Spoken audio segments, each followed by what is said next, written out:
જય વીર વત્સરાજ દાદા. અને અત્યારે વત્સરાજ દાદા હાલતા અને લોકો શ્રદ્ધાળુ બહુ જતા હોય છે.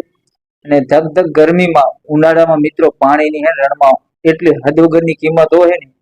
અને આપણે વિડીયોમાં જોઈ શકીએ છીએ કે એક દીકરી પાણી આપે છે. મિત્રો એને તમે જે લોકો મળો ને 10-20 રૂપિયા કે તમારી જે પોઝિશન હોય આપતા રહેજો, કેમ કે એ રણ વિસ્તારમાં મિત્રો પાણી અશક્ય છે ને તમને પાણીની સુવિધા આપે છે એમ. દીકરી આમ તમને ખાલી દીકરી જુઓ ને તો તમને અંદર દિલમાંથી એમ થશે કે વાહ એમ, તમને અંદરથી આપવાની ઈચ્છા થઈ જશે એમ. કે રણમાં પાણી નથી મળતું, સીધા વત્સરાજ દાદા જાય ત્યાં પાણી છે એમ, બરોબર.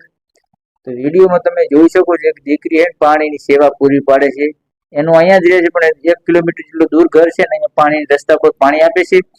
અને જે લોકો વિડીયો જોયો છે, જય વીર વત્સરાજ દાદા લખવાનું ભૂલતા નહીં.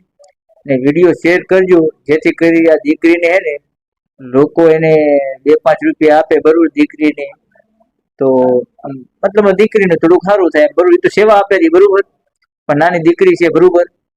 એટલે જય વીર વત્સરાજ દાદા.